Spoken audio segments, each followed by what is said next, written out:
and I met devotees first in 1986, but I joined ISKCON in 1991.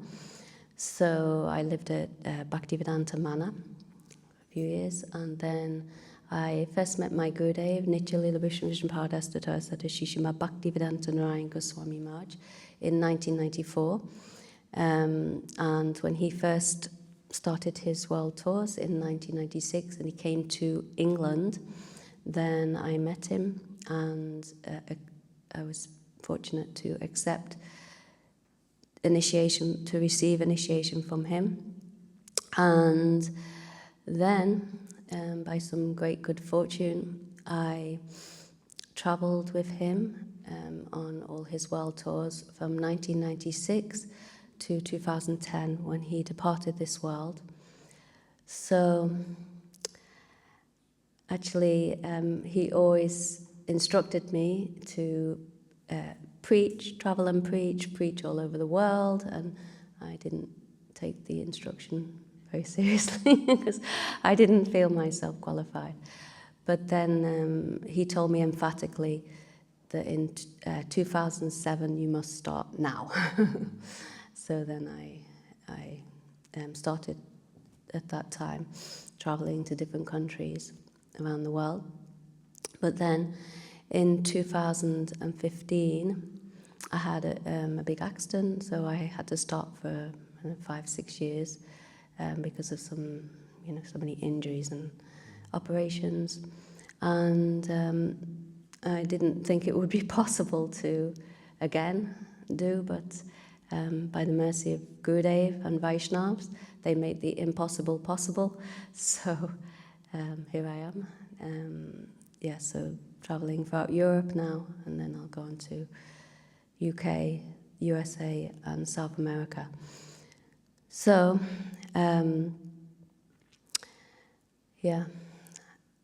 where to begin? So, anyway, actually, by some great good fortune also, I met Nitya-Lila Vishnu-Vishnupada Sata Shishima Bhakti Vaibhav Puri Goswami Maharaj a number of times, and somehow received his causeless mercy, and I was able to stay in his guest house next to Seva Kunj since 2010.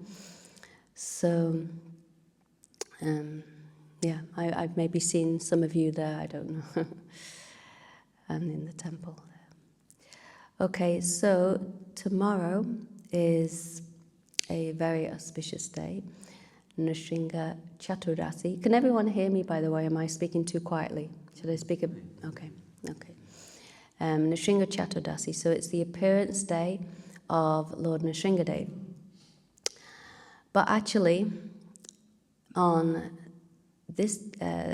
that day, then we're also celebrating Prahlad Maharaj. Why? Because if it wasn't for Prahlad Maharaj, then Nrsimhadev would not have appeared. So one time, my Gurudev, he gave a very beautiful lecture about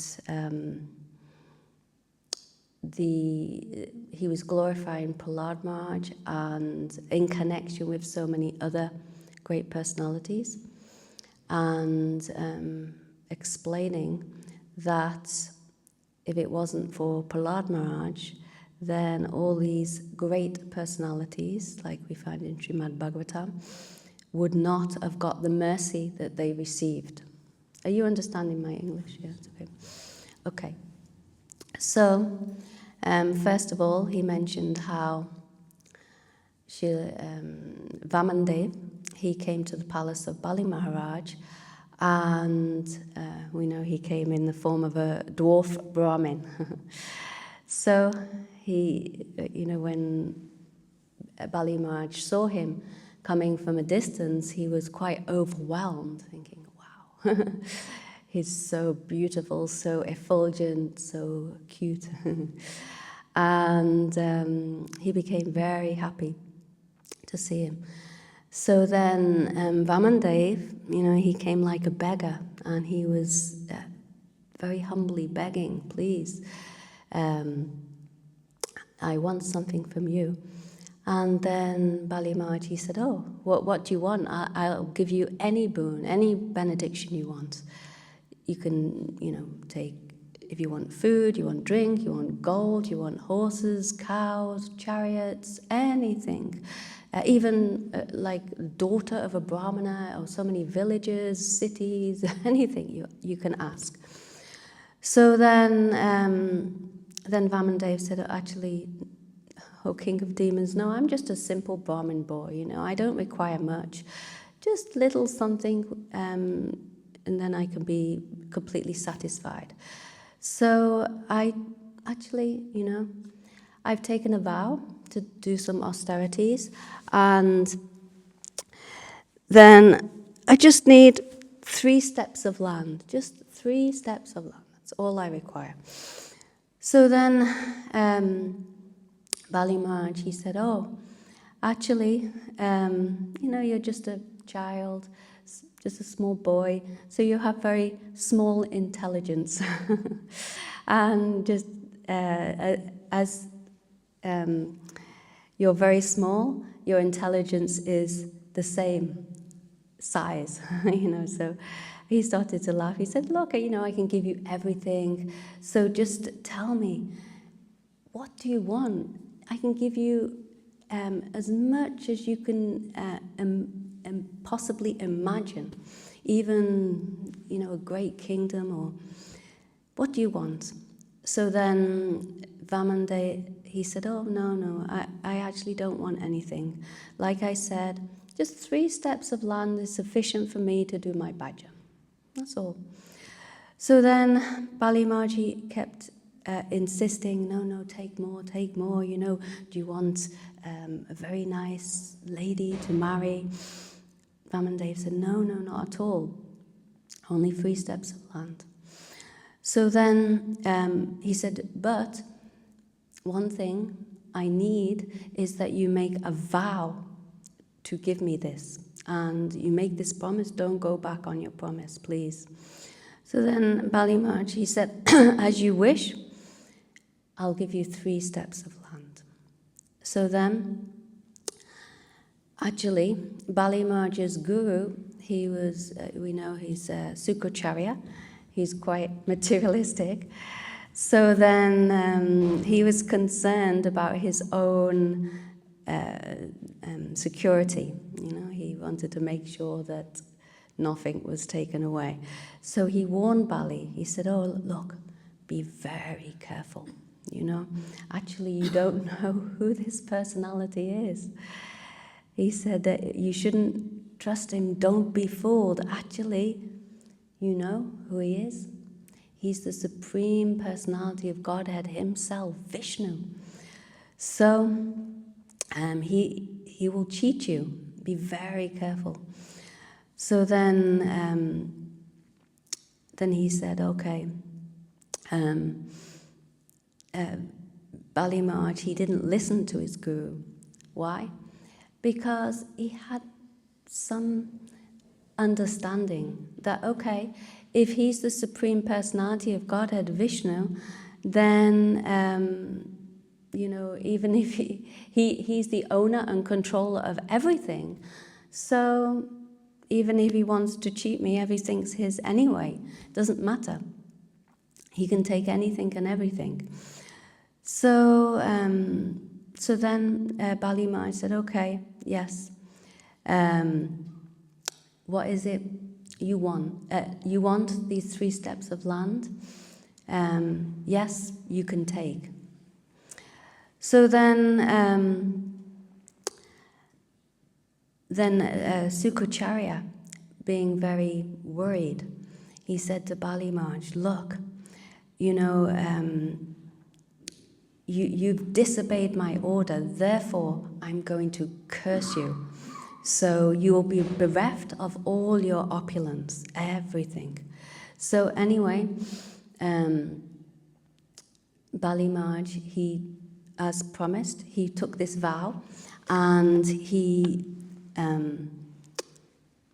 took some water, took a vessel with some water, And then Sukracharya, very sneakily, he entered into that vessel and he blocked the hole so that when Bali Maharaj went to take the vow with this Arjuna, this water, it wasn't possible, no water was coming through. So then Bali Maharaj thought, okay, what to do? So then he took a stick and he poked a hole in that spout, and it pierced the eye of Sukracharya. So then blood started pouring from there. And this Sukracharya became blind in one eye. So then, actually, my Gurudev said that as he was anyway materialistically blind because he was only concerned for his own material assets and he didn't want to lose anything. So therefore, he actually became blind like this. And Gurudev said that anyone who creates problems for us, on this path of bhajan, then, like Sukracharya was towards Bali Maharaj, then they also become blind in one eye. So Bali Maharaj, he took this vow, and then Vamandev, what happened? He was a tiny dwarf, but all of a sudden he took on this huge form. And his body extended from the earth to the sky. So then Bali Maharaj was looking like, wow, he's going to take 3 steps of land. So his first step, he covered the entire Svargaloka, and that was gone, okay. Second step was all like the lower planets. Okay, so all like the 3 planetary systems was gone, and then where would Vamandev put his 3rd step? So he asked Bali Maharaj, and Bali Maharaj was completely bewildered. He didn't know what to say, what to do. So he looked towards his wife, and his wife indicated, offer your head. So that offer your very self. What else can you do? So that in this way, Bali Maharaj became fully surrendered at the lotus feet of Vamanadev. And he offered his head. He said, please place your head here. I have nothing left, nothing else to give you but my own self. So Vamanadev, he manifested a 3rd foot from his lotus navel, and he rested that 3rd foot on the head of Bali Maharaj. So, therefore, Vamandev, he got the name Trivikram. Trivikram means, one who takes 3 giant steps. So, what was the result of Bali Maharaj's full surrender? We know that there's 12 Mahajans, and Bali Maharaj is one of those Mahajans, and he's known for his Atmanivedanam, his full surrender. But generally, we would expect that if someone fully surrenders to the Lord, then the Lord will embrace that person, and, oh, you are mine, and be very pleased and give everything to that person.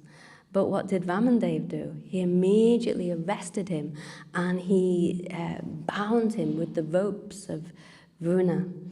So just at that time, there was a great roar of lamentation in all directions, and everyone was very upset. But Bali Maharaj, he was still fixed in his determination. No, I must fulfill my promise to the Lord by hook or by crook. He was very determined to serve the Lord. So then it appeared that Vamandev was punishing Bali Maharaj like this. and he bound him, and he wanted to push him down to the lower planets, lower regions. So then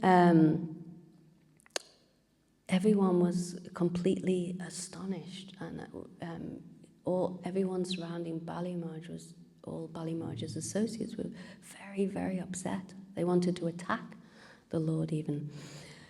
But actually, this plan had been created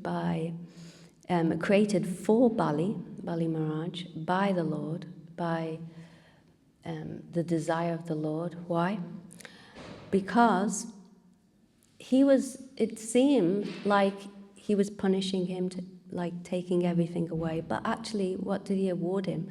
He awarded him a planet that was greater in opulence than any heavenly planet.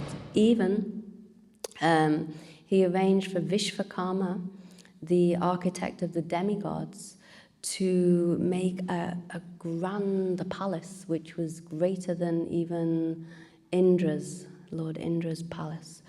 So what happened then? At once, Prahlad Maharaj arrived, and he came along with Lord Brahma, and he asked Vamandev, "Oh, what are you doing, my dear Lord?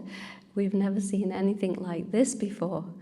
So they said, "Oh, you've given him everything, but at the same time you're binding him and pushing him down to the lower planetary systems." So at that time, tears came in the eyes of Prahlad Maharaj. Why? Because he was feeling so much bliss within his heart, feeling so much ecstatic love for the Lord. So not only that, he also had great affection for Bali Maharaj. Why? Because Bali Maharaj was who? Who's Bali Maharaj in relation to Prahlad Maharaj? Son of Virochan, who was the son of Prahlad Maharaj. So he was the grandson of Prahlad Maharaj. So then Vamandev, he saw Prahlad Maharaj weeping due to love for his family member, of course, and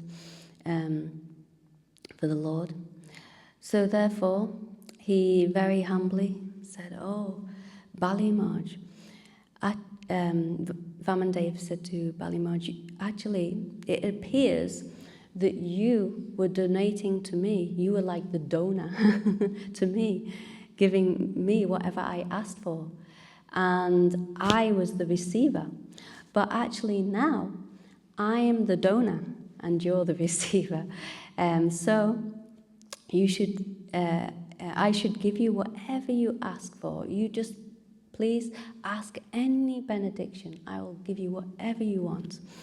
So, being very clever, Bali Maharaj, being related to Prahlad Maharaj, he's very, very clever, just like him. So he said, "Okay, in my palace in Sotala, look, there's 49 gates. 49 gates. So, but there's no certainty which gate I will enter and which gate I will exit. So I could go in and out of any gate at any time, and so many paths are there. So I request you to please give me the benediction that you can stand at any one of those gates that I happen to pass through. So I may pass through any of those gates any time of the day or night, but please, I want you to stand at each and every gate." So then, in this way, Vamanadev, he was made the gatekeeper of Bali Maharaj's palace. So, and he very happily accepted this, you could say, service. Why? Because the Lord has so much love for his devotee. He's Bhakta Vatsalya.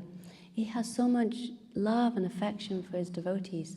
And by their surrender and service, then he's completely, it becomes completely purchased by them. So, especially the Lord was purchased by the love of Prahlad Maharaj. Prahlad Maharaj had so much love and affection for the Lord that he tolerated all the abuse of his father, Hiranyakashipu, who wanted to kill him in so many vile ways. And he simply took complete shelter of the Lord. And he was always chanting the Lord's holy names, feeling so much ecstasy in his heart, chanting the Lord's names, praying to the Lord like this. So he had completely purchased the Lord. So in this way, actually it was due to the Lord's affection for Prahlad Maharaj that Vamanadev gave this benediction to Bali Maharaj. So, like Gurudev said, actually, to give a donation of the universe is not such a big deal, actually, because who does the universe belong to anyway? It belongs to the Lord, right? So, in this way, such an offering cannot attract the mercy of the Lord. So, thank you. So it wasn't simply because Bali Maharaj had surrendered and surrendered himself, offered everything that belonged to him, or you could say so-called belonged to him. It wasn't because of that Vamanadev gave such mercy and benediction to Bali Maharaj, but it was simply due to the love that he had for Prahlad Maharaj. So then he told Prahlad, you should always remain in Sutala Lok and always be happy here with your relatives, and I will always be there with you. So, like this, the Lord remained there with Prahlad Maharaj and Bali Maharaj. So another reason that Prahlad Maharaj, Prahlad Maharaj received such mercy and blessings from the Lord in so many different ways, but anyone who is in relation to Prahlad Maharaj also received so much mercy. So when Vishnu was in the palace of Bali Maharaj as his gatekeeper, standing at the gate of all those 49 gates, then that same time Ravan came to conquer the world. So he was conquering everyone, everywhere. We know that Ravan is extremely powerful because Jai and Vijay, they first came as Hiranyaksha and Hiranyakashipu, then as who? Ravan and Kumbhakarna, and then who? Shishupal and Dantavakra. So three births they took as demons. So in this birth as Ravan. Then Ravan, he was enjoying his supremacy, conquering everyone in the entire world, universe, going everywhere, proclaiming that he was the greatest, So then he knew that Bali Maharaj was a very strong, very powerful personality. And so he also desired to defeat him. Why? Because if he defeated him, then he could again claim that he was the greatest, most powerful personality in all the three worlds. So then what happened? Then when Vishnu saw that Ravan was coming, what did he do? Ravan, who's Ravan compared to Vishnu? So he simply kicked him with his toe, and at once, his little toe actually, and at once Ravan went flying very far away to Lanka. So he didn't want to, he could have easily killed him at that time, but it wasn't the time to kill him, because who was meant to kill him was Ramachandra. So anyhow, why did he kick him away like that? Because Ravan would have otherwise disturbed Prahlad Maharaj, and as well as his grandson Bali Maharaj. So for this reason, he threw Ravan very far away, because Vishnu was so much loving and affectionate to Prahlad Maharaj especially, and also Bali Maharaj because of the relationship, that he easily protected them by kicking Ravan very far away. So then, so also in the Puranas, there's another history that's related about Devasa Rishi. So Dwarka was once invaded by a demon called Kusha. And all the Dwarkabasis, they became very afraid of this demon who wanted to kill them all. So all the residents of Dwarka, they began crying and weeping and they were very afraid, and they began praying, what to do. Then they begged this very powerful sage, yogi, Devasa Rishi. They said, please do us a favor. Can you go like the wind and find our Lord? Please ask him to come at once and save us. Otherwise, we'll all be finished. So Devasa, he went to Sutalalok and he prayed to Vishnu. This, you should know that the Dwarkabasis, your very dear devotees, have begged me to come here. Why? Because this demon Kush, he's invaded Dwarka and he's about to kill all the residents there, all your dear devotees. So please come and save them. So then we know this verse,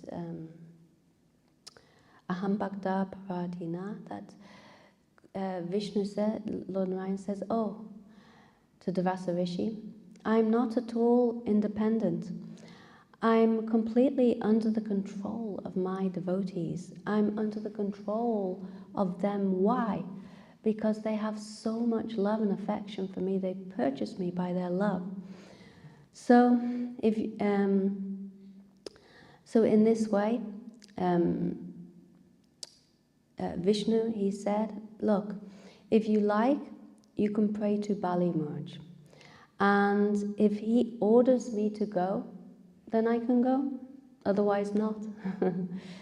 Why? Because he had promised Bali Maharaj to be God to all the gates of his palace, so how could he just go like that? So then Devasa approached Bali Maharaj and he said, Bali Maharaj, please allow Vishnu to go with me and save the residents of Dwarka, otherwise they'll surely die. So then Bali Maharaj, he said, actually, you're capable of performing great tasks, and you know everything. So you should know that it's not for me to say whether you, whether you can go or not, whether he can go or not, I should say. But, he's very clever and very tricky person. And Lord Brahma and Shankara, Brahma and Shiva, they're always paying obeisances to his lotus feet. So how can I possibly order him to do anything? It's not my position, it's not my place to do so. So I don't know what will happen to the residents of Dwarka. I cannot say, but I know one thing, that I cannot possibly allow him to go. I cannot possibly order him to go. He says, I have no right to do that. But actually, why did Bali Maharaj say that? Why? Because he didn't want him to go. Simply, he didn't want he couldn't bear the thought of the Lord leaving him. Just like all the Lord's devotees, that according to their love and attachment for the Lord, that much love and attachment they have, that much separation they'll feel from the Lord if he leaves them. So like we know that Srimati Radhika has topmost love for Krishna. So she cannot even tolerate a moment's separation. Even in the blink of an eye, she cannot tolerate such separation from Krishna. So what to speak? So here we have Bali Maharaj. He's so attached to the Lord. Of course, he doesn't have the same kind of attachment to Srimati Radhika, but still, he cannot bear the thought of being in separation from the Lord for any length of time. So, he knew that the Lord could do anything by his inconceivable power. And he knew that if the Lord would stay in Sutala Lok and at the same time go to Dwarka, he could at the same time go to Dwarka and save the residents of Dwarka. He didn't need to go there physically. The Lord can do anything he likes. He has the power to make the impossible possible, to do anything. So Bali Maharaj, he knew the Lord can just stay with me, he doesn't have to go anywhere, and at the same time that issue, it's just a small issue, will be resolved by the power of the Lord. So why did Bali Maharaj have such power? It was again due to Prahlad Maharaj, that because of the love and affection that the Lord had for Prahlad Maharaj, then the Lord was willing to do anything and everything for Bali Maharaj, who was related to him. So then also we know, according to Brihad Bhagavatamrita, that by Sanatana Goswami Pad, that Narad Muni, he was traveling everywhere. Why was he traveling everywhere? To find the greatest recipient of the Lord's mercy.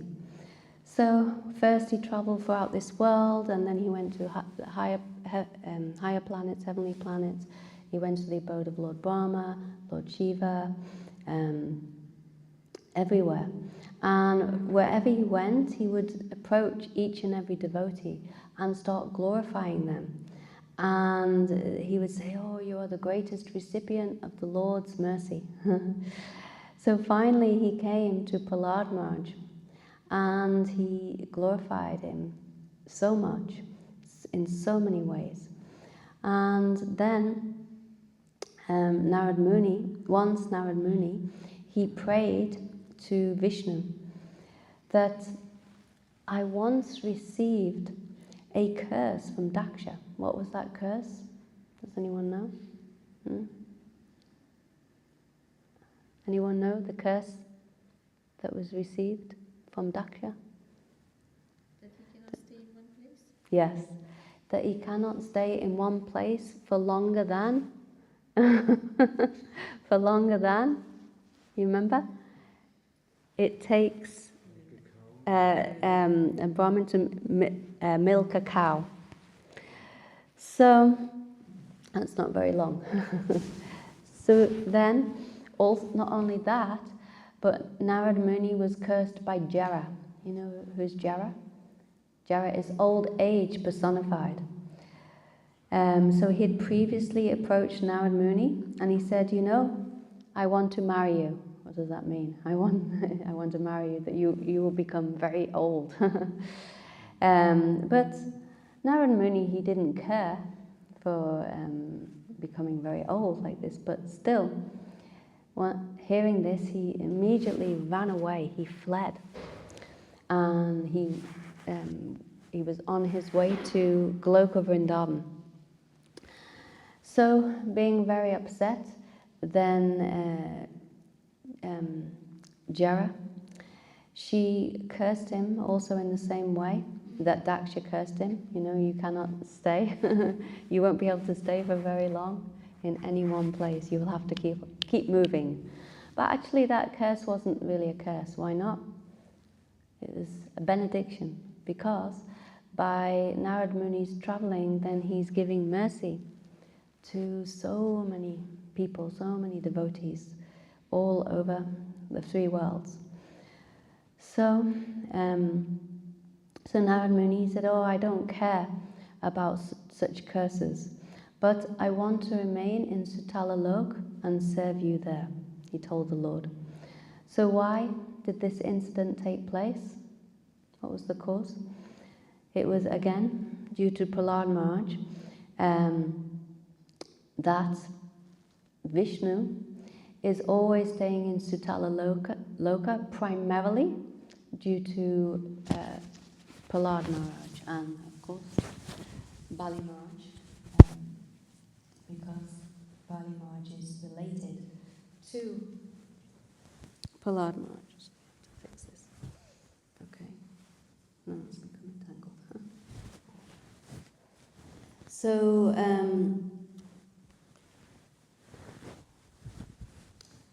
so there's so many incidences, pastimes in relation to Prahlad Maharaj. Also, my Gurudev said that why did Prahlad Maharaj accept the kingdom of the world? Why? Why didn't he accept the benediction to go to Vaikuntha? Or why didn't he accept the benediction of liberation?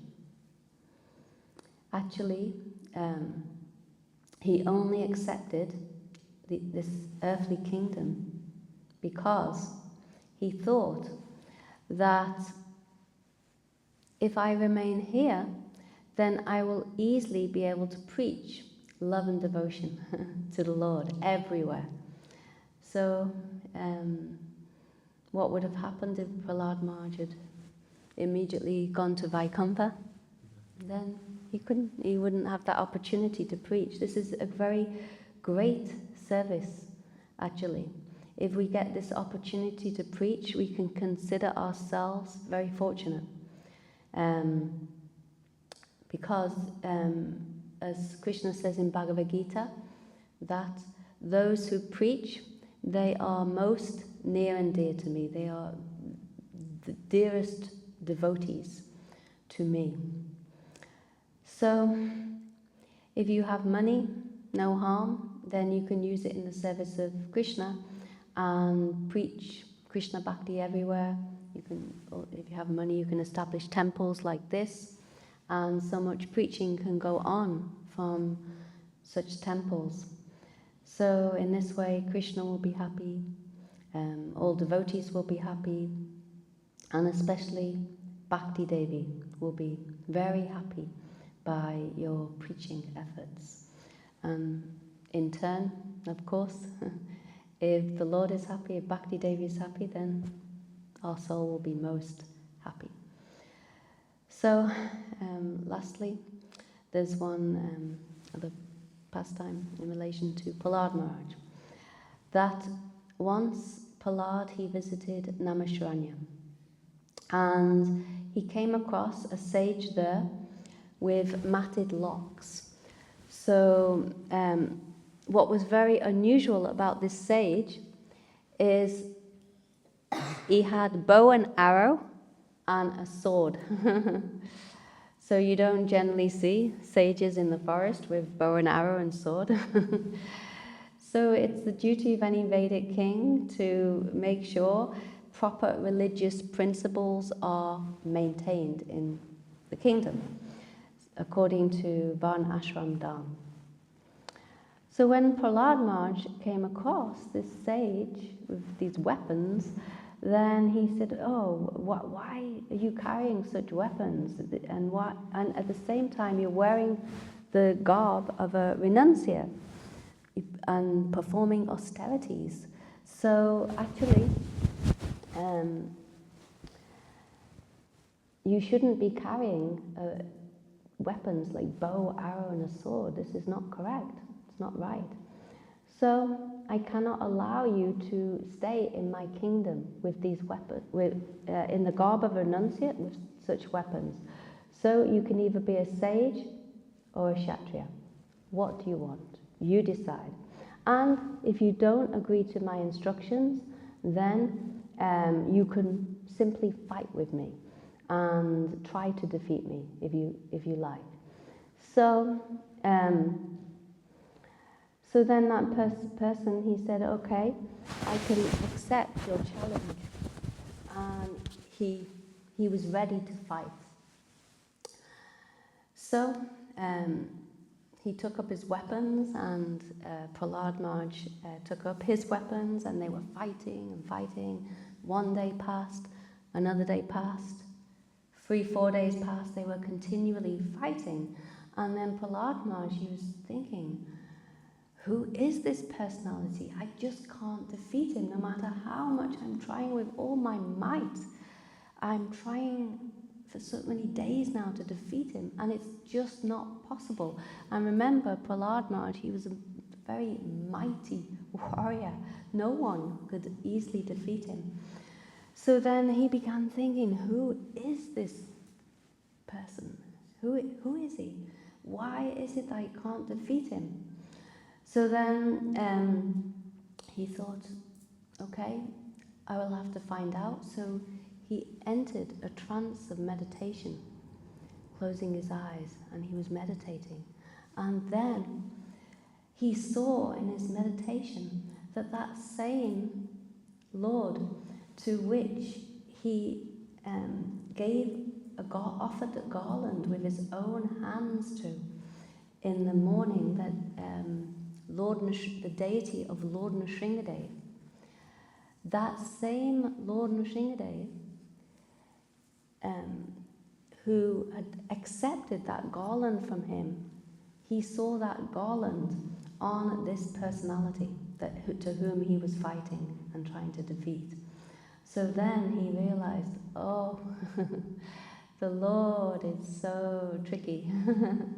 He's such a big cheater.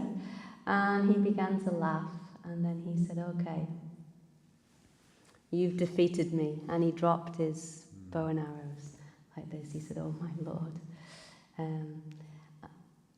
you are so wonderful. You perform such wonderful activities. So then the Lord, he gave him darshan as Lord Nrsingadev. So then Prahlad Maharaj was worried. He said, I promised to defeat you, but I couldn't defeat you, so what can I do? Now, I couldn't fulfill my promise, because in those days especially, if a king or any saintly person makes a promise, they have to fulfill that promise. So then, of course, the Lord Nrsingadev, he came in that form because he wanted to test his dear devotee. And he said, actually, don't worry, I'm always defeated by you. Not only today, but every day, always I'm defeated by you. How? By your love and affection, by your love and devotion to me, I'm completely defeated by you. So in this way, how exalted is Prahlad Maharaj. And Srila Bhaktisiddhanta Saraswati Thakur, he said that we should always hear and read about the pastimes of Prahlad Maharaj and Nrsingadev, and he himself read this Prahlad Charitra, the teachings of Prahlad Maharaj, how many times? Over 100 times, 108 times, Gurudev said. So he gave so many lectures on Prahlad Maharaj, and he emphatically instructed devotees to take these teachings into their heart and follow these teachings. Because we can read Srimad Bhagavatam, we can hear Srimad Bhagavatam, and we can receive these instructions from Guru and Vaishnavas, but unless we embrace those instructions and follow them in our life, then we can never, ever possibly attain the goal of life.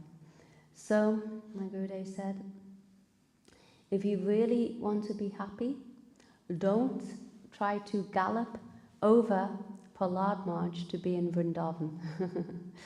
Don't be mad for Gopi Prem, like Gopi Prem. Because we have to go step by step. First, be like Prahlad Maharaj. Follow the teachings of Prahlad Maharaj. Then, Sanatana Goswami explained in Brihad Bhagavatamrita that Prahlad Maharaj is a Jnani Bhakta, but Ambarish Maharaj is a Sudha Bhakta, so we should follow the characteristics and teachings of Ambarish Maharaj also. And then, who is a Premi Bhakta? Hanuman. Hanuman is very near and dear to Lord Ramachandra. He has so much love for Lord Ramachandra. So we can also try to accept in our lives his service mood, try to serve like Hanuman. And then next is, Hanuman is a Premi Bhakta, then there's Prema Parabhakta. You know who's Prema Parabhakta? No. Pandavas, the Pandavas. So how much love the Pandavas had for the Lord, and how much love the Lord had for the Pandavas, especially Arjuna. Even Krishna became his chariot driver, like his servant. So then, who is a Prematura Bhakta? Prematura Bhakta is, topmost is Uddhava. Uddhava was chosen by Krishna to go to Vrindavan and give his message of love to the Brijbasis. So, if we can simply follow Uddhava in the way that when he arrived in Vrindavan and he saw the topmost love of the Brijbasis, especially the Gopis, and most especially Shrimati Radhika, he was completely overwhelmed, and he thought, oh, I thought I had such love for Krishna, but actually when I see the love of these Brijbasis, I don't think I have any such love in comparison to them, especially in comparison to the Gopis. So then he prayed. What did he pray? Asammaho chanarenu dushamaham sham and Pande Nanda Brieshanam Padaranam Bhikshasha. That these beautiful prayers that he was praying, that he could even become a blade of grass in Vrindavan, just so that he could receive even one particle of dust on his head. From who? From the Gopis, especially Shrimati Radhika. So gradually, we can follow all these great personalities up to Prematura Bhakta Uddhava. And then we can think about entering Braj Bhakti. So, first of all, we have to follow the instructions of Prahlad Maharaj. What did he tell his father, Hiranyakashipu? Shravanam Kirtanam Vishnu Smaranam Padasevanam Archanam Vandanam Dashyam Sakyam Atmanivedanam. So first, we should engage in all these 9 limbs of bhakti, headed by Shravanam and Kirtanam, hearing and chanting, the names of the Lord, always hearing Hari Katha, speaking Hari Katha. Whatever you've heard, you take into your heart and you can repeat to others. And gradually we can try to serve the lotus feet of Shri Guru, try to serve in such a way that we can please our Gurudev by gradually performing Vishrambena Guru Seva. What is Vishrambena Guru Seva? Does anyone know? Vishrambena Guru Seva means, Vishramba means very intimate, very in such a kind of friendly manner. We can serve Shri Guru like he is my bosom friend. He is my bosom friend. But this is not in the beginning. This is maybe after so many years, even may take some lifetimes to come to this platform of Vishrambena Guru Seva. And we should try to follow all the instructions of the Goswamis, especially Rupa Goswami, like in Upadeshamrita, Vacha Vegam Anushakoda Vegam, Jiva Vegam, Utasta Vegam, Metan Vegam Yo, Vishahita Dira, Savam Abhimam, Padivim Sashisha.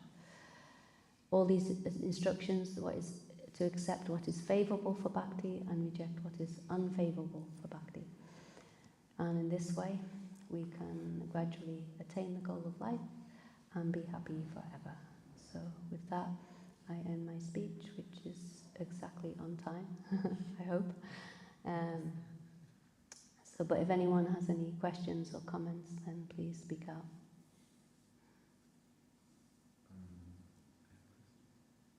Bali Maharaj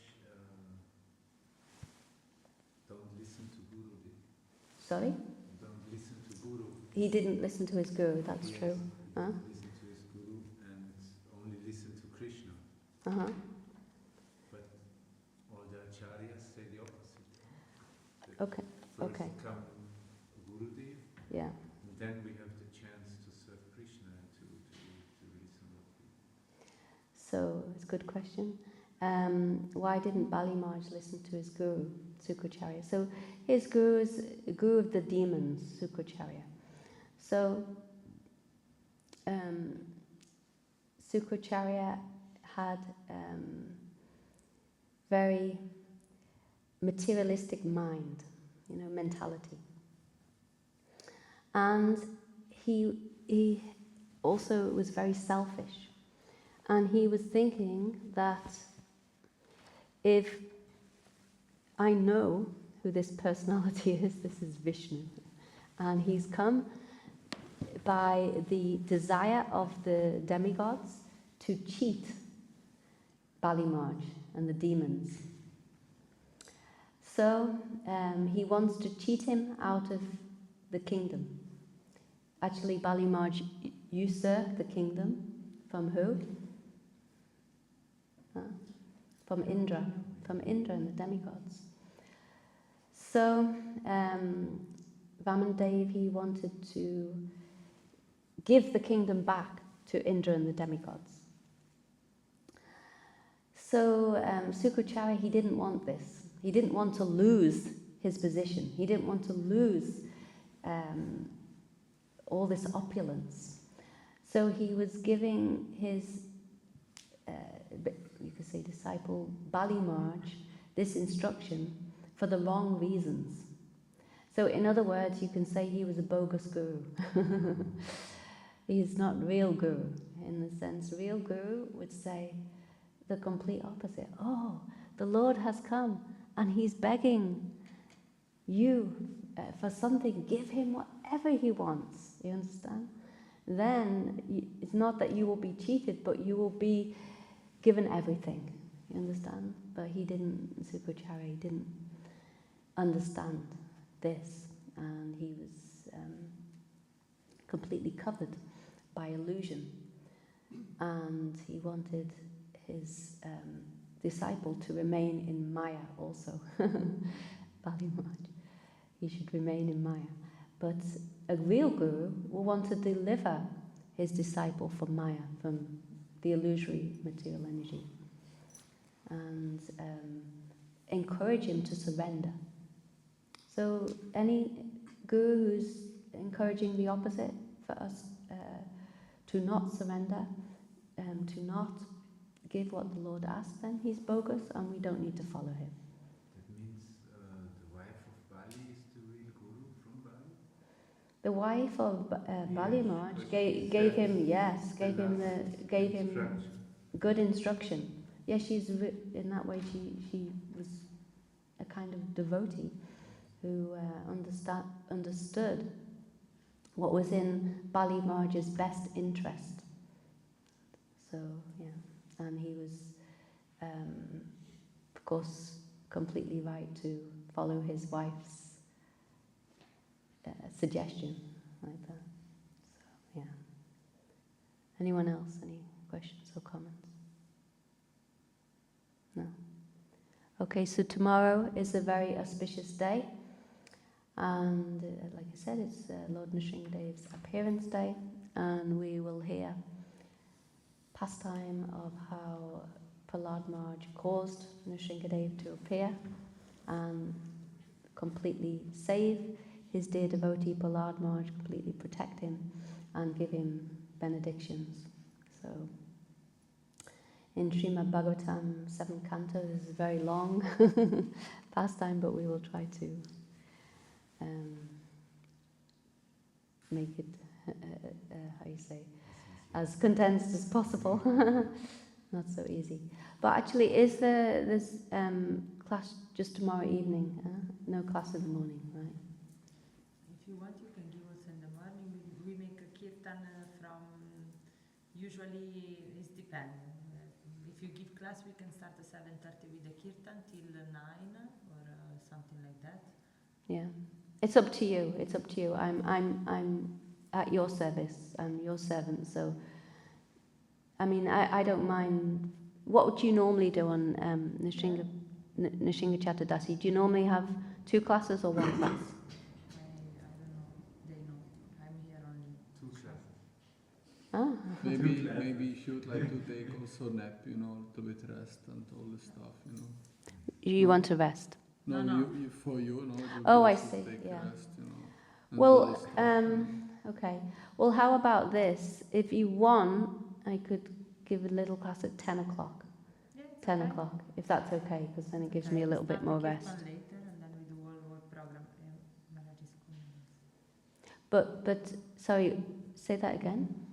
Maybe we can start the kirtan, the morning kirtan, little later. Like this, we do all together the program. Yeah, that's better. Yeah. So you like 8 till 9. I mean, sorry, 8 till 9. 8:30 till 9:30, and then what happens at 9:30? You come. Oh, I come. I was thinking 10, more like 10 10 o'clock. o'clock. We do 10 1 o'clock. hour and a half. So 9 till 10. Is that okay? Yeah. Is that okay with everyone?